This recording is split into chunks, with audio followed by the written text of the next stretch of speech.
Hey dancers, welcome back to Broche Banter, your home for thought-provoking discussions about pursuing something challenging in adulthood. I'm your host, Julie. In this episode, we spend some time with the fabulous Jennifer, who shares her experience on a variety of topics like mental health, dealing with insecurities, learning yoga, ice skating, and of course, ballet. When she was 5, she actually didn't even like ballet and quit at that age, but ballet wasn't done with her. On her 40th birthday, she took her first live class with me at Broche Ballet. This time, the timing was just right, and she fell in love with ballet. Before that, she had been thinking about starting ballet for years, but she felt she was too old. Tune in to find out which 2 funny coincidences gave her the courage to start ballet as an adult. And with that, here's the episode with Jennifer. Enjoy! Jen, welcome to the show. I'm so excited to have you on Broche Banter today. Thank you. I'm excited to chat with you. You started ballet somewhat recently, which is always kind of fun to get to chat about kind of the beginning of ballet and what that's like coming to it as an adult. What have you've already done some different types of activities before you started ballet. So tell me about like the kind of range of things that you do and that you get up to. I know you get up to quite a bit. uh, yes, I do yoga. I started yoga when I was 30, so like 10 years ago. That's when I kind of started my physical fitness journey. Oh, okay. Because You I weren't doing wasn't. much before then. Yeah, I was just living my life in my 20s, doing whatever, not caring what I physically did or how healthy things were that I was eating.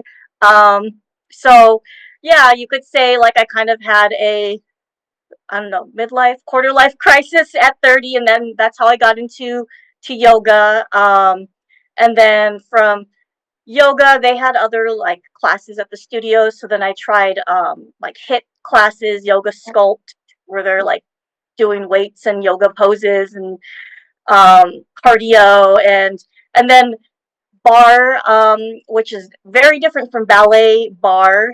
Um, but you could say that it kind of unconsciously put the idea of ballet in my mind because we thought, oh, like this is cool, like we're doing like ballet sort of,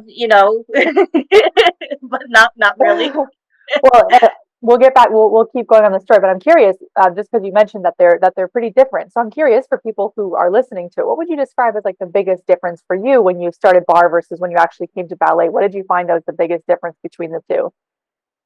um I feel like bar class, like in the gym bar class, it focuses on a lot on working like the tiny little muscles, like in your hips, but there's also like a lot of thigh and glute work. um so you're doing like different movements, usually with bands or like balls that you're squeezing between your thighs Yeah. at the bar. And it's kind of like a HIIT class at the same time. So you're doing these like tiny movements, but they're like super intense, and you're doing so many repetitions of them. It's Yeah, it's just like a lot of muscles, like working the Yeah. muscles. Not that you don't in ballet, but this is just in a different, more intense way.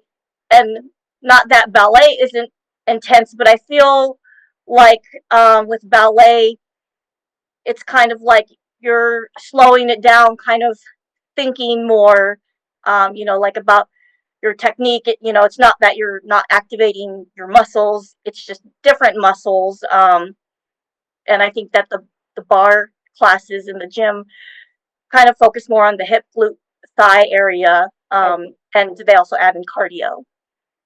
So it's a bit different in that it's like high repetition, high intensity, but not so like cerebral like ballet, where ballet is very, very specific and very detailed and kind of also includes choreography. So you're remembering sequences, not Yeah, just like doing 100 of the same thing to get a workout. yeah. It doesn't have that mental aspect that ballet has. For better or for worse, depending on what you're looking for on any given day. Right. So you did yoga, you wandered around bar, and then anything. I think you do running too at some point. No, I don't do running. I do walk a lot. Okay. Yeah. So, yeah, I like a good walk. It's good for your health, good for your back. Yeah. I've hurt my back a couple times now, so walking is always a good go-to. And in like about 2017, my best friend got me into acro yoga, which is like lifting each other up into different yoga poses and back bends and things like that, which was super fun. So that was like my thing. Um, but unfortunately, I haven't gotten to do that since the pandemic, because of the pandemic, and then the place that I was doing it at doesn't offer it anymore, and it's hard to find places that do Yeah. offer it, and if they do, it's very expensive. So, Because it's kind of limited. It's like kind of niche. Like there's not so many people doing it. Is that kind of why it's more? I guess so. At least not where I live. But there's certainly a whole community on social media from what I saw when I was doing it. But I guess where I live, there's just not a lot of opportunities to do it. That makes sense. And you kind of, it's not like ballet, you kind of need a person to do it with you. Yeah, yeah. So that is kind of like how I got the idea to start ballet. I'm just like, well, this is something fun that I can do, and I don't need a partner or necessarily a place to go, Right. because so many virtual options now. So so yeah, that's kind of how ballet became like my next thing. Now, when you got started with ballet, were there some things that came easily to you? What was the most difficult part of it? Was it some adjustment to it being kind of a different environment to a workout class? Like, I'm curious what that beginning experience was like for you. I mean, I guess it was just getting familiar with all the moves and just experimenting with taking like a typical beginner ballet bar class, um, and being able to make it through the class like slightly unscathed, I guess. Physically or mentally? Which one did you find in the beginning was more difficult? Like were you felt like it was hard to keep up physically or just like, oh my gosh, what is happening in this room right now? I would say it's a little bit of both. So when I was first starting out, I kind of looked for classes that was kind of like just your typical bar routine. So not a class that was like, okay, we're going to focus on this, or this is like I mean, I didn't get into artistry classes until later. I just wanted something like basic that I could follow along and just keep following along and get used to like the general flow of a ballet bar class. Yeah. Plies, tendus, dégagés, that kind of get a feel of the structure of the whole thing. Right, right, Right. exactly. Now, when you got started with ballet, there's a lot of different elements that beginners often find challenging. I'm curious for you, how did it go starting to turn out your legs? How did it go working on the ballet posture? How did it go working on your feet, the port de bras? Like how did those different elements go for you? Were there any that were particularly difficult or interesting to you that you found quite interesting in the beginning? I feel like since I've started ballet, what was the hardest thing and still a big focus for me is feet. I've learned a lot about feet. uh, because I guess if you don't do ballet, you generally don't think about your feet. And um, I mean, I only recently, within the past 1 to 2 years, started to develop like a mild bunion. So, and then I did that led to more learning about feet and toe spacers and things like that. And then I realized, wow, there's actually like a whole like epidemic um, in our society that people have like a lot of um, foot problems, and that's why they have foot doctors. and Yeah. and I didn't realize it was like a huge thing because you literally never think about your feet. But yeah, it actually affects a whole lot. Like if you have an imbalance in your feet, then that can cause like misalignment in your hips, and back pain, like all kinds of things. And I remember my old acro yoga teacher once said that your core actually starts at your feet, goes Mhm. from your feet to your head up, which makes a whole lot of sense now because um, if I stretch out my feet or work out my feet to like release that tension or whatever it is that's bothering me, like suddenly like my hips or my back feel better. So everything is connected. So that was one of the hardest things because I had very tight, inflexible feet. Mhm. Um, it's still a work in progress. I feel like I don't know if it's just me, but one side is always better than the other side. Yep.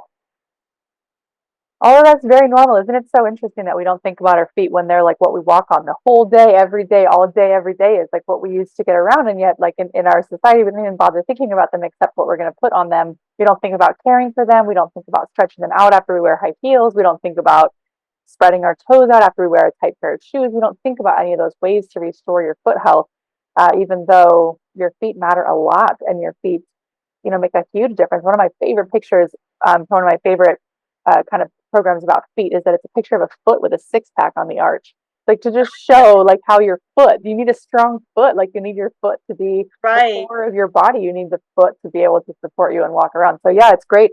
It's amazing that ballet opened your eyes to that because that will change your whole life and your ability to walk and not hurt yourself more. Not make create more knee pain and more hip pain and more back pain. So that's super cool that ballet could do that for you. Yeah, yeah, definitely. When you think about comparing ballet with other activities, what does your mix look like now, and what does each of them bring you? Why do you do them? Like, what is your current spread of activities look like? Um, well, in addition to ballet, I try to do strength training Like with and weights? walking. Yes, with weights. With weights. Um, just because I mean, it's generally recommended that you should be doing strength training. I find myself drawn more to uh, lower intensity exercises now. Um, I was used to doing like a lot of HIIT workouts with weights, so I was getting like my cardio um, and my strength training at the same time. But now I kind of like to slow it down. I already get like decent cardio from ballet, so that's not a problem, and I'm working different muscles in ballet. But yeah, I like to strength train once or twice a week. I do some ballet cross training, so I try to work on doing exercises to focus on the muscle imbalances that I have, like my hips and my hamstrings. I think those are always tight for the majority of us adults Yeah, working regular full-time jobs, totally. usually at a computer. So um, that's yeah, that's the kind of thing that I do, and I still do a lot of yoga just to get like a good stretch and just move my body in different ways. So I guess to summarize, walking, yoga, strength training, ballet cross training exercises, and ballet. Um, and also, I started but then had to stop because of a back injury, but I'm going to start again. I'm now adding in ice skating. Fun. Oh my gosh. Yeah, That's because of awesome. course there's an adult ice skating community as well, Yeah. and it's like, yeah, why not? Adults can do anything you set your mind to. You're not going to be like the next, principal ballet dancer or Olympic figure skater, but that's not the point. And most aren't either. Like most who start even as a young child aren't the next Olympic figure skater either. Only a very few of them make it that far anyway. So it's like that's not. I mean, it's far. It's not the point, not the purpose. Right, right. I just Yeah. like to have fun activities and fun ways to move my body besides just your typical walking and strength training. And I just like to have fun in a physical way, and I guess also you could say just chasing like childhood dreams that I've had that just were never realized because of different obstacles. So that's what was it like going from not doing anything physically with your body really to like going into the journey of yoga? I mean, maybe it's been a little while now, so maybe you don't remember the particulars, but I'm curious if you kind of have an idea about the trajectory from going from just not really thinking about your body, not paying attention to it, not paying attention to your health to like transitioning to that. Was it difficult in the beginning to stay motivated when you were kind of starting on that whole journey? Did you face any challenges during it? What did it like? Where did the arc end? Is it like better now? Would you go back with any of it? How I'm curious how that whole that's a huge change to make in your life. Yes, So I'm curious yes. how it went. Um, well, I mean, I guess I was mostly inactive. You could say that I was sort of going to the gym and doing a little bit of yoga before, but I was just kind of like doing it to do it. Mhm. Um, and I was doing it with a friend. I don't feel like I was doing it for very long because I hardly remember it before I really started yoga at 30. But Basically, I got distracted when I met my husband and we started dating, and I just kind of stopped um, going to the gym and trying to do yoga. I didn't even know what I was doing then. I was Yeah. super young. Um, so I just immediately ditched my gym buddy and going to the gym for my my husband. Um, so that was like very early. I wouldn't really call that a routine. I was just kind of like, I didn't know what I was doing. I was just kind of testing the waters. Yeah. And then when I was 30, I was taking a break from working. So obviously I had a lot of free time. I had a friend that was a former yoga teacher, and she was always like posting about it on her social media. So I was like, hey, like, show me this yoga thing, that you're doing. And so I would go to her house once a week, and she would uh, teach me yoga. And once a week was all I needed at first, because I was sore for the entire week until the next session. And then it just kind of went from there. I ventured out to try different yoga studios and different types of yoga and different teachers. And um, yeah, that's basically how my yoga journey started. And for a long time, it was just once a week. I wasn't, after a while, wasn't sore for like the whole week, but it was just became my once a week kind of like release. I really got into hot yoga. Um, so that was just kind of like my treat yourself once a week type of thing. And then I started getting into it more, and, increasing the amount of times that I went and the different types of classes Hmm. that I took. So that's basically how that started.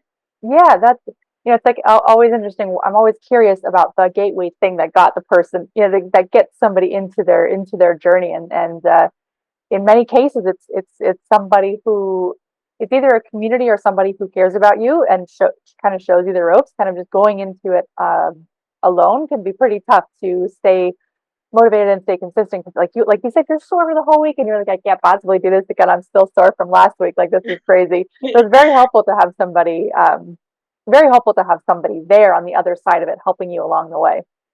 Yeah, yeah, definitely. And I met a lot of friends, or like coworkers would see me getting ready to go to yoga, and people started wanting to come with me. I started getting to know the people in the classes, and Yep. people that I knew started wanting to do it with me, and it became like just being physically active became a very social thing for me. Is ballet social for you too? I would say so.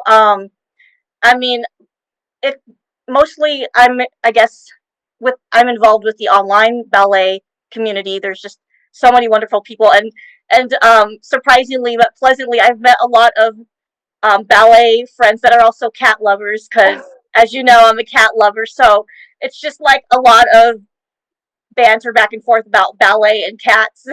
um, and then I started going to in-person classes. um, I wouldn't say I've gotten to know anyone too well yet, but like, know faces, and we like make comments, or little chit chat before, during, after class. But I haven't been doing it too long in person that I've made a lot of friends yet. But yeah, it's definitely a community, in person or online. And yeah, it's awesome. Yeah, it takes a little while for it to unfold, right? But once you're in, it's like really fun to have a different friends in a different place where you have some activity you can do together. It's very fun. Um, does do you find ballet to be stressful or a stress release? It's definitely a stress release. Even though it's a lot of hard work, it's definitely a stress release, and it's something I always try to fit in every week. Um, once a week at least, but I mean, twice a week would be ideal, and then more than that is just that's that's just like the cherry on top, or something. Right. Um, so yeah, it's definitely like my looking forward to every week. And then all the other things that I do with my regular strength training and cross training and walking and yoga, like that's all, so I can do ballet. Mm. So like I wish I didn't have to do all the other things, and I could just do ballet every day. Um, but I've got to keep my body mobile, um, and in good condition, so that I can I can do ballet. Do you have goals? Do you have goals or things you're reaching for with ballet that you hope to be able to hit? Um, I mean, I hope to be able to like participate in a performance one day. Yeah. Um, I'm I'm not quite sure when that will be, but it's just like a it would be something to finally like kind of showcase what you've been working on. Do you I have know like do you I have an like to idea of what, post. yeah, like what you would want to like wear for that, or do you feel like it's more just like the song or being on stage? Do you have like a specific like a vision of what you would hope that would look like? Um, I'm not I'm not sure. Like I mean, there's just so many like um I mean, solo sounds kind of intimidating, but of course, like that would be awesome. Or just even participating, um, like in a group performance of some sort. So we'll see if there's any like opportunities in any of the studios in my area. I hope to one day be able to go to your festival. So that's So just fun. I haven't like completely got everything clear in my mind yet, but it's just something that would be nice to just put on a show of like what I've been working so hard on, and of course enjoying it, like showing my enjoyment of ballet. Now you do share quite a bit of your dancing on your Instagram, on your social media page. What do your friends think about it, say about it? Do they enjoy watching it? I mean, I'm curious how that's been going for you, getting to share it and how the response has been and all of that. Yeah, I feel like there's a few friends that definitely are into it. There's there's one friend of mine. We're both into physical fitness, so we're always just hyping each other up, like you go girl, and that kind of thing. Um, and and I mean, there's definitely like a lot of people that don't say anything, and of course, I'm a bit self conscious, but like it's something that I enjoy, so um, I'm just like I should be able to share my joy, and I just push past that being like self conscious that people are gonna judge me or my technique is like not you know I'm just like this floundering beginner, because I mean I'm gonna be a beginner for probably forever. I mean, there's different levels of beginner, but um, I mean, it's gonna take a while. But I feel like I've come like a long way. Like when you're first starting, you're just trying to get used to what all the ballet moves are, not necessarily how to execute them correctly. And then that's something that you start working on, and you'll probably be working on for the rest of your life. It sounds like you already got the idea. Yeah, Basically, it just yeah, keeps going, it keeps unfolding forever until you decide you wanted to stop unfolding, and that's it. But as long as you keep looking for more, there's always more for the quote unquote doing it correctly. right. You're never like done doing it correctly. Yeah. No, I mean, it's there's always there's just infinite amount of ways that you can improve your ballet. yeah, infinite. Do you ever get overwhelmed by how infinite that is? Um, Sometimes I feel like um at first when I started to be like, okay, like I really like this, I want to get more serious and work harder at it, and not just like take one class once a week and go through the motions. Hmm. I actually want to work on my technique and everything. At first you're like, well, where do I start? Yeah. Because it's like you have to think about everything, like engaging your core correctly, and your turnout, and your straight legs, and your head and your shoulder. It's like it's so much. So it's just kind of like, what should I work on first? So then Yeah. I started kind of like approaching it by like, okay, I'm just since I don't get to take ballet as often as I would like, I want to enjoy it. So I would just kind of pick classes that seemed fun, but that might be focusing on something specifically. And then also during those classes, I would like learn about a whole bunch of other things that I'm like, oh, I could work on this, and I could work, and the list just starts and it doesn't stop. I mean, my queue of classes that I've saved to do someday is so large. um, so I kind of like it's it kind of started like that. Like I start working on one thing and then I want to jump to another because I'm like, oh, like I was struggling with this in class, but it seemed really cool or fun. So now I want to work on this. And yeah, it's just it's hard to find a starting point. So like I said, I was just taking a bunch of different classes and seeing like what kind of things I was struggling with and what things were fun, and just kind of doing a combination of things I wanted to work on and things that I necessarily didn't want to work on, but I struggled with.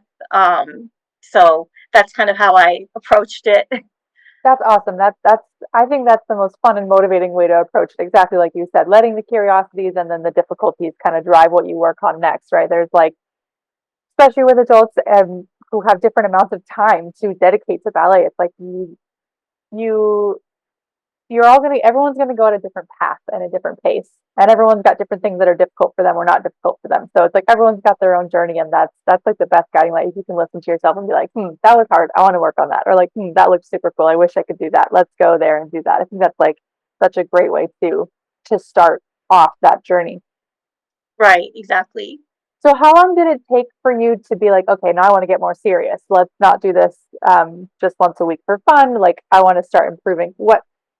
Why did that happen, do you think? And how long did that happen? Like what was that from beginning ballet to like, okay, now I think I can actually set some real goals.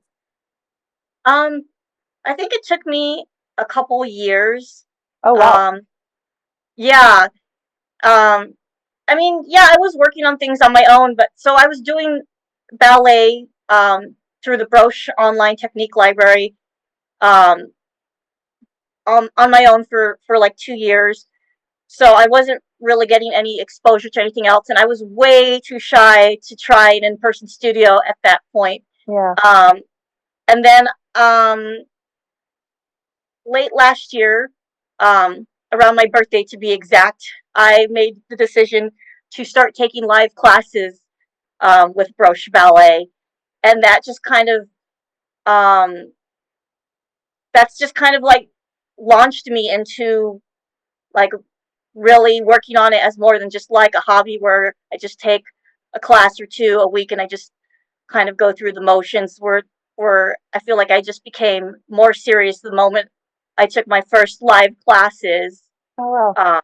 Yeah, That's really cool. I love to hear that. That's awesome. Joining the live community is a big step. Even though it's online, I think it takes a lot of courage to hop in there for the first time and like turn on your webcam and like be seen while you're doing all of this stuff and like join in the group. And I think that's like actually kind of a pretty big leap. So it's really cool to hear that that was kind of the beginnings yeah, for you yeah. I of was opening the definitely doors. nervous, and it's like my first day starting was like on my birthday. I'm just like, well, what, like, why not? I'm turning 40. Let's do this. And then, after that, like my next goal soon became, okay, like in the new year, I'm gonna go to my first in-person ballet studio. So I did all the research and found, a studio to go to with some absolute beginner, not regular beginner classes, Yeah, because those are like kind very of mixed different. level, but Yeah. something that felt a little bit less intimidating that I could go into. And then, of course, hopefully eventually I will get the courage to go to a regular beginner class, which I think I'm getting there. So, Step by step, step by step. Were you nervous for your first in-person class too? yes, yes, I Yeah. was definitely nervous because, I've never been. I don't know Mhm. exactly what the etiquette is. I mean, I like read their website because different studios have different attire requirements, and like I'm a very like shy introverted person. Like if I don't know people, so I just kind of want to blend in, um and I feel like I'm still finding my own sense of ballet fashion. Mhm. So I like most people, they just wear like leggings and a t-shirt or something, so that's what I wear to class because I just want to like blend in. There's only a few brave people that actually dress in ballet attire. Yeah. I mean, occasionally I'll dress up at home, but I'm not quite ready to go like all out in person yet. I'm just getting used to going in person. Yeah, step by step. Every detail unfolds, like changing your identity into like a dancer identity and being ready to wear the clothes. And like also when you wear the clothes, I feel like while it is like technically normal ballet attire, doesn't it make you feel so much more conspicuous when you're in that room and like maybe you mess up and you feel like everyone's looking at you? It can be a little bit intimidating to actually wear the real deal. Yeah, because you almost feel like you have to know what you're doing if you're gonna dress like that, which is, I mean, silly but not true at all. Yeah. But it just makes you stand out more, and it, like we're always just focusing on like ourselves and our own insecurities, because honestly I see people like that and I'm like, oh, like that person looks so great, and honestly I'm focusing on what I'm doing for the rest of the class. I don't know what they're doing the entire class, and I'm sure that would be the same if I went in full ballet get up. People might notice what I'm wearing at first, but then you're focused on the class. But it's my own insecurity, so Yeah, and I think part of for me part of the growth of a dancer is like be working up to wearing the outfit. Like when someone walks into one of my live classes and I see that it's the first time that they've worn ballet clothes to my class, because usually people go through the same trajectory: leggings, leggings, leggings, leggings, and then one day, a few years, 6 months, it takes some time usually for new people to be comfortable doing it. I like probably go a little too over the top, but I always celebrate them because it's such a big step to me, in my opinion. It's such a big step to actually walk into a ballet room wearing ballet clothes. While people might take that for granted, to me, like I've seen so many people go through this, and like to me, that's a huge milestone when somebody does it. And so whenever it happens, I'm like, yes, you did it. This is so exciting. You made it. Like you wore the clothes, and probably hopefully it doesn't backfire because maybe they're shy that they wore the clothes, and here I am gushing over them. But to me, it's such a big thing to celebrate that you had the courage to yeah, it's walk in and definitely wear like it. a sign of like someone's self-confidence is coming up there. I mean, I definitely Yeah. have a little bit more courage online. I love Halloween. I did like 3 of your classes last year, and I had like 3 different Yes. costumes. So I'm looking forward to it again this year. That's like my favorite holiday, and yeah, I mean, I like Halloween and dressing up and everything, but I just kind of like save it for like the occasion. Yeah, right. Not the everyday. Yeah, I don't have closets big enough for all those ballet clothes. That's right. Luckily, they fold up real small. So I'm curious. You've obviously listened to this podcast, and I know you listen to a ton of different podcasts. It has part of your health journey been also like a mental health journey as well? Like, how have you gotten into working on your mindset? Like, you seem very consistent and motivated, which is, I think, also part of the trajectory of becoming a dancer is learning how to work with the difficult days when maybe you don't want to do it, or work through the injuries, or like all of these different things. Did you have to like learn that stuff, or did you already know that kind of coming into it, and then you learned it maybe in your 20s or as a kid? I'm curious about that aspect of it for you. Um, wow, that's a good question. We don't talk a lot about mental health in that capacity. I mean, you only hear the negative things about the ballet world and mental health, but I guess I started working on my mental health like 10 years ago. I mean, like I said, like I mentioned before, I kind of had like a quarter life crisis. I took a break from working. That was just kind of like the unlearning of like a lot of things Hmm. mentally. I was a very insecure person like up until like 10 years ago. Like I really was stuck in my head, and I really was worried so much about what other people thought.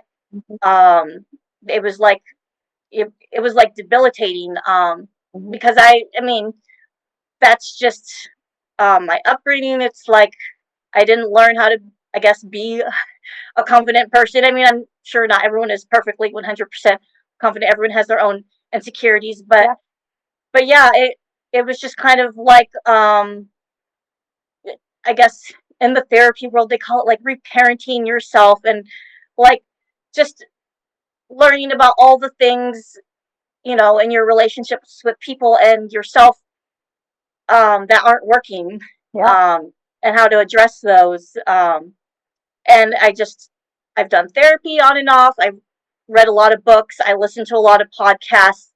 Um, I just like to consume all the information about like anything that affects me, basically. So whether that's mental health or physical exercise or ballet, um, or Korean dramas. I listen to podcasts about those too.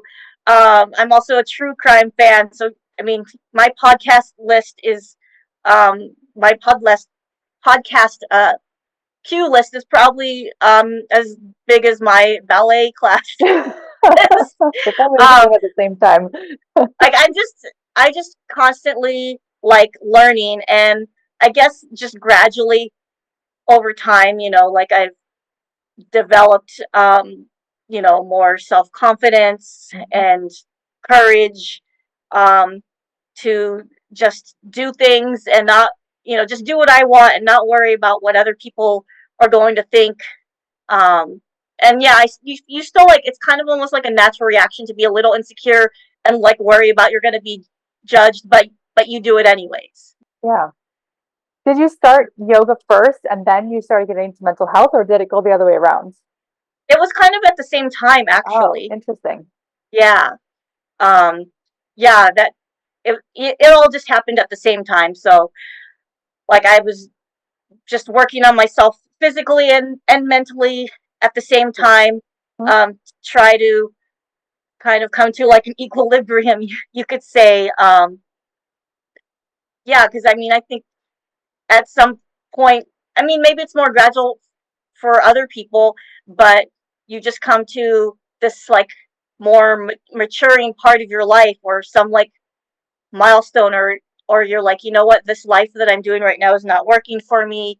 um I need to change it up. And honestly, I didn't know what I was doing. I was just, um you know just trying things. Yeah, well, I think it's natural. I think it's just all natural. I think it's all naturally part of the process of growing up, right? Like you just kind of fall into things and then all of a sudden you think, huh, what am I doing here? How did I get here? And what do I really want to have happen? So it's, I think it's almost the easiest to make the change when you're at that really difficult spot, when everything has kind of come to a head and you think, okay, something's got to give. I feel like while it is very hard and very painful at that moment, it's like the easiest time to make a lot of change in your life in a lot of different areas. Like for you, it was both physical and mental, and like you just and work too, career, right? Yeah, You made a lot of changes all at once, and I feel like that's actually the most easy time to start new is when you're at that point where you're just like, nope, this isn't working for me. I'm gonna like look at all of just it, right? throw Because everything out and start over. yeah, I mean, in a sense, like obviously, you like you said, it definitely can happen more gradually, and it does for a lot of people. But like when you are in that point where you just say like, no, this is not working for me. I'm not healthy. I'm not in a good place. Something's got to give. Like that place right there is the time when everything, like it's the most beautiful time because literally everything's on the table. You're looking at yourself and you're like, what I did didn't work. So everything is open for negotiation. Whereas sometimes if you're in a good place, you're like, well, that's working and that's working. So I don't think I need to change that. I don't need to change that. Right. But like if you're in a place where you're like, none of this is working for me, then all of it's negotiable. Yeah, yeah, exactly. So yeah, it's just the timing. And I mean, who knew that I would be like where I am today doing ballet, um as an adult. I mean, as you know, with your experience, there was not, a big community or a lot of opportunities in the past. So I think that's why, um, it's taken so long, that you have a lot of people that are like in middle age or older, which I think is great, because it's a great form of like physical exercise if you're just in it for that as well.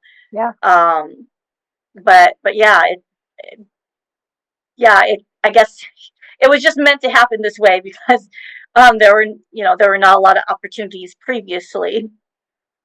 Yeah. I think it all unfolds the way in the best in the right way because that's the only way that it could have really unfolded, right? It allows you to do some of your own healing work on your body and then come into ballet having done all of that, right? Coming into ballet in the beginning can be sometimes difficult, so it's nice. Like my favorite pre-feeder for people coming to ballet is either bar or yoga because you're already like pretty aware of your body. You've already had to figure out how to work pretty hard and how to push yourself safely. You've already had to learn some of these like key life skills that are really tough to learn in conjunction with getting familiar with French movements, which is already pretty overwhelming. And if you're also learning those life skills, it can be a lot to take on all at once. So like chipping away one by one, um, before you get into the ballet studio can be a really good way. I mean, of course, you can learn it all through ballet, but like it is like drinking through a fire hose if you are just for the first time learning how to stretch, and you're just for the first time learning how to sweat, and you're just for the first time learning how to show up consistently, and then you're doing all of that in ballet context. It can be a lot. Yeah. I'm definitely thankful that I already had some ballet awareness from all of my previous physical activities that I learned it from. So yeah, it was just kind of like another stepping stone. Yeah, Yeah. that was another reason that I wanted to start ballet, because I knew it would be good for my posture. It would help me with my core, which were all things that I was working on in my other training. So I figured ballet would be a good complement to the mix, and now it's become like my main thing, because it's the fun thing that I get to do. That again, I wish I could do it every day, but I have to do the other things so that my body will be able to do ballet. Yeah, right. And so just kind of as we think about the question of what took you so long, like I'm like you had meant you brought that up, like kind of thinking about what took you so long to get into ballet. I'm curious, like thinking about the journey looking back, like uh, thinking about yourself at this point in time with the opportunities that are available now. What would you recommend for somebody to do at this point in time who's like thinking, interesting, this sounds like a lot of fun. Like I'm listening to these ladies on this podcast. Like ballet sounds like fun. What would your opinion and advice be for them on how to move forward? Just do it. Jump in. Because I had so many missed opportunities. I'm like, oh, like you know, if there had been more opportunities back then, if I hadn't been like as insecure, like I, could already be like 10 or 20 years into ballet already. Um, but like I'm not gonna regret that. That's just like how my story went. But yeah, definitely. Uh, just don't think about it. Just jump in. Just get started. And even if you're a little bit shy, right? Because as you said, Jen, you were shy and you jumped in anyways. You got into it. You took the steps that make sense for you, right? Starting online, wearing the leggings, going to the absolute beginner class. Like you did the work to find things that were like the next step for you that felt attainable. So it's like very, very possible, even though it can seem really intimidating. Yeah, exactly. And yeah, I can understand the intimidation and feeling insecure. Um, and so, I mean, there's so many online resources, like your extensive library. Like someone could easily just start doing it in the comfort of their own home, like, with all the privacy, and just like work up to taking live classes like I did, going in person, doing performances. Yeah, just start,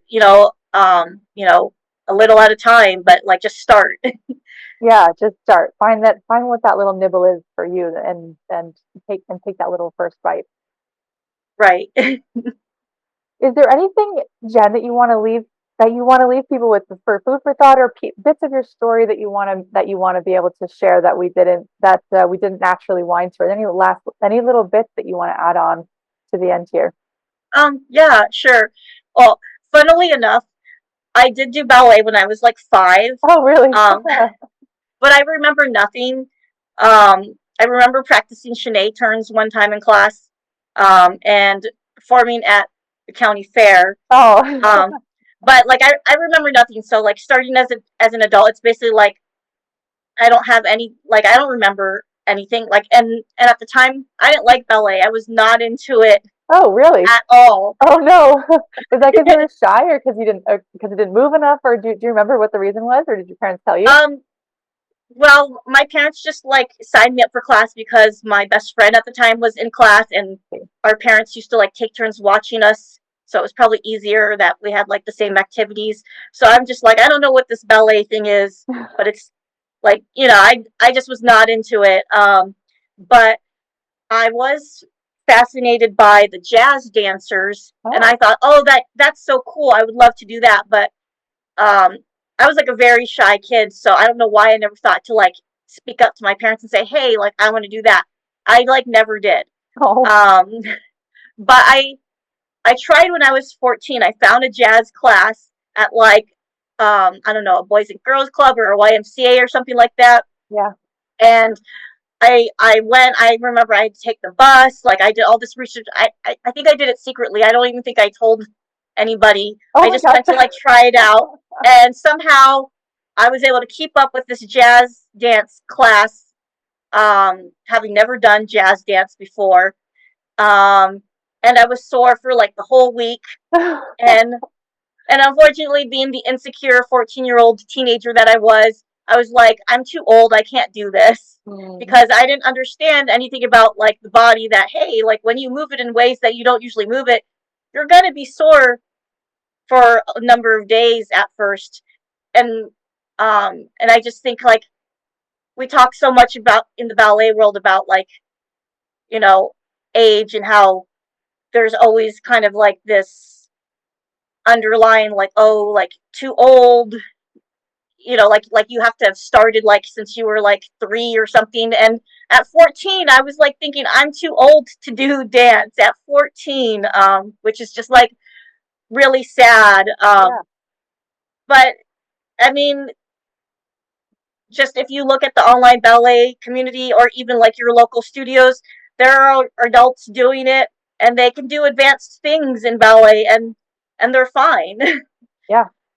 So when you were 14, you felt the soreness and you thought, oh, the reason I'm this sore is because I'm too old, or like because my body is already not prepared for this. Is that what you were saying? Yes, yes. Yeah. Yeah. I mean, I had no idea. I had no body awareness at age 14. And like it's one of the most insecure time periods of your life is being a teenager. So I'm just like, I'm too old. I can't do this. But at least I tried. Yeah. Yeah, and then yeah, that was pretty much it. So those were like my near misses with dance. I did do the drill team for like a semester in junior high too, which is kind of dancey. Yeah. So I've had like, there's just been like little moments throughout my life where it's kind of like I brushed against the dance world, but I didn't quite fully enter it. You were still getting primed. Yes, yes. Yeah.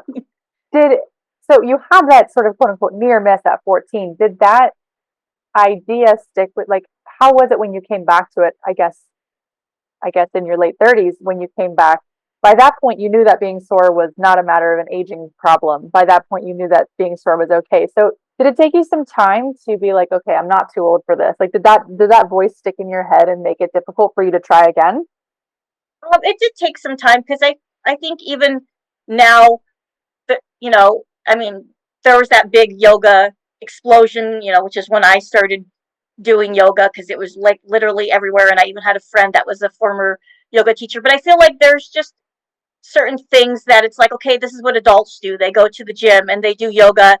Oh, and then here's barre. Here's your little way to do ballet, because you guys are adults and you're old now or whatever. But like no one thinks about like starting ballet as an adult. But barre class did kind of put that idea in my mind. Like it would come across, I'd be like, oh, like I wonder if they have ballet for adults. And then Yeah. I'd brush it aside again and be like, no, like I'm too old.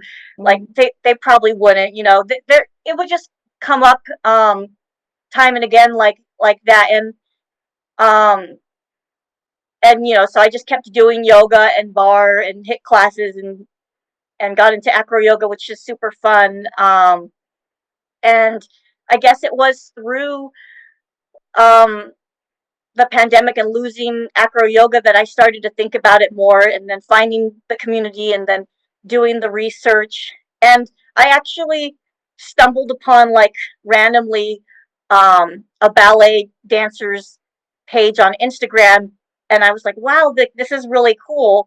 Um, it was actually a male ballet dancer, which I feel like, they're always kind of like there's not a lot of attention given to male dancers.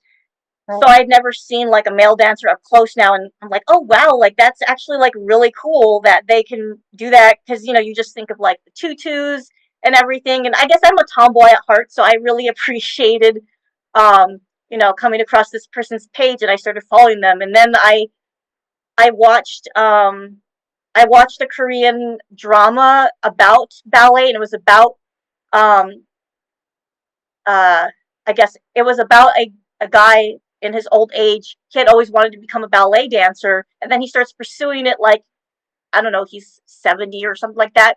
And I mean, the actor, he's pretty up there in age, and I'm just like, okay, like this actor and the actor playing his young teacher, like they both had to learn, ballet somewhat to do this movie, and this guy is like way older than me. I'm like, if he can do it, like that was like it. That was like, it's funny, but a Korean drama kind of pushed me over the edge. I'm like, okay, this old guy is doing ballet. I can do ballet. I mean, I don't care that he did it as preparatory work for a movie, but it was just, I was so impressed, and the drama was like really awesome too. So that's kind of like funnily how I, finally made the jump, like after thinking about it on and off all these years and pondering it some more during the pandemic, because I didn't have my usual outlet of acro yoga. So yes, Korean drama and an Instagram page. It's so funny, Jen, the thing that bursts the bubble, it's always the one when you've got such a belief that's just like, I'm too old for this. You need a lot of little pokes. You need a lot of little pokes in that shield. And then that last poke is like something that's really accessible to you, that you love, the Korean drama, right? That really is like already close to you, right? Because it's like, it's so something you're already in, you're already looking at, you feel really safe, you feel really comfortable there. And then it's just like, oh, look at that guy. This is awesome. Like that guy can do it. I can do it. That's so cool that was like the last little boop for your for your little limiting belief. Like that's it. I mean, because yes, it's a drama, but I know actors have to learn. Like Natalie Portman had to learn some ballet for what was it, Black Swan, which I also saw was really good. I mean, yeah, they have to learn a lot of things. And I'm just like, ballet is hard, and like they learn it for, I don't know, 6 months, maybe a year if they're lucky, before they have to like shoot their movie or their TV show. And I feel like 6 months in, I would have not been ready to be shooting a TV show or a movie about ballet. Yes, well, it's not 6 months of one-on-one private coaching, multiple hours a day. That is true. That is true. I was all by myself. I think we're talking about a different 6 month period. I think 6 months of like 5-6 times a week private lessons, you'd be, I mean, yeah, I think that's a different situation. Like when actors, get in super big shape, like they get jacked for a movie or something, it's like, yeah, they had support. They had a lot of support. Still like really impressive. And I mean, It must be fun, like as an actor, not only are you playing a different character, but you get to pick up different skills that could, I don't know, possibly become hobbies along the way. So that's kind of cool. But yeah, again, Korean drama was essentially my gateway into ballet in the end. And the funny thing is, you will possibly be somebody's gateway into ballet in their story, right? Like you listening to you and seeing you on Instagram or seeing you doing it could possibly be someone else's gateway. It's just amazing how that happens. And that's all how it gets to be, quote unquote, something you do as an adult. This is like how it happens. This is it, right? You're part of that. That would be awesome. I mean, because I feel like when I was doing yoga and going to all those gym classes, like people from work wanted to start coming with me, and then we started going together, and that was just like such a good feeling. Like a friend of mine started doing yoga with me. We didn't work together, but we worked like in the same building. And yeah, she basically said she wanted to start coming with me. That's how she got into yoga, and she told me like how I had that influence on her. And I'm just like, that's just like the best feeling. Like you're not even trying to convince people; they just see your energy and your passion and your joy, and they just want to join in. They can't help it. It's just like, wow, that looks like a lot of fun. I didn't know I could do that. Or like they've always wanted to do something like that, or they've always wanted to feel that way, and they see you feeling that way, and they're like, wow, I guess this is available to me. There's somebody in my sphere doing it. I guess I can do it too. Yeah. I mean, and that's kind of how I, not to like go off on a tangent, just a short tangent, but like that's how I kind of decided to start with the ice skating. I mean, like, yeah, it's something that I've always like I mean, I was a big Michelle Kwan fan. Um, 100%. but I saw somebody online that was an adult figure skater, and I think I mentioned this earlier. I was like, yes, of course, if there's an adult ballet world, Yeah, why wouldn't there be adult figure skaters? And I'm just like, I'm gonna try it. that's so so exciting. That's so so cool. here we are, adding something else to the schedule. Well, I'm sure that they all benefit each other. Ice skaters learn all kinds of things about balance and about spinning and about body awareness in all different ways. So I'm sure it's going to benefit your ballet and vice versa. I'm sure it can't not. Yeah, yeah. I mean, those. I mean, I hear all the time about figure skaters doing ballet. So yeah, they just. I think they'll totally complement each other. That's going to be so fun. Well, your energy is contagious. Your energy and your kind of zest for learning is very much contagious. I've got the bug to go learn something new after chatting with you too. Well, I see you've got quite the list of hobbies too, with your singing and your martial arts. So I see that you're the same way. We're like literally the same person. Yeah, definitely. Because I feel like for me, I feel like there are things that as a person are very difficult to learn in one context. Like each person has a different set of these things. But like for me with ballet, there are certain lessons that I find very difficult to learn because in some ways it's like the passion for ballet and the love for ballet is so strong that I'm not always as willing to take risks in ballet as I am in other areas where I care less about it or like I'm not as passionate about it. And so um, learning about whether it's stretching or flexibility, I learned a lot more about that from yoga than I did from ballet because I was able to kind of be in imperfect positions and like work my way into it. And I didn't feel so much pressure that I had put on myself with ballet. So it was like I kind of went to yoga to like learn how to become more flexible. Some people learn it through ballet, but like for me, like I said, I started off very, very like I need ballet in my life. I need it. I don't know how I'm going to get it, but like I need it. I was like started in a very desperate, in almost like a desperate way with it when I started my late teens. And so like a lot of lessons were very hard for me to learn through ballet. And like singing has taught me so much more about musicality and about how your body sings and like really literally sings and like thinking about the fluidity of continuous exhaling Hmm. translating to port de bras and continuous movements of the arm. And it's like so many of these parallels where it's like harder to see in ballet for me just because I tend to be very blind to lessons in ballet because sometimes passion is blinding. It's a very funny thing, right? But like sometimes when you really really want something, or like you really really really want to be good at it, you like can't see it for what it is. And then like in jujitsu, I learned just so much, like so much in that about just pushing yourself beyond what you think is possible to do, and like seeing yourself as someone who can fight for yourself, seeing yourself as someone who can fight for what you want and what you believe in and what you care about. Like that has changed just like my whole mindset around that type of thing, which all feeds into ballet. So it's like knowing the technique is one thing, but then learning these ancillary lessons I think is also part of ballet. You can I try to teach it all in ballet because like I have all of Hmm. it outside of ballet, but like for me to learn it I've had to go I've gone around all the edges to like gather Yeah, all these lessons and bring them back into the studio. that's awesome. How so many different things can complement ballet or vice versa. I love how you were ballet first and went to yoga, and I was like the opposite. I Yeah. went from yoga to ballet.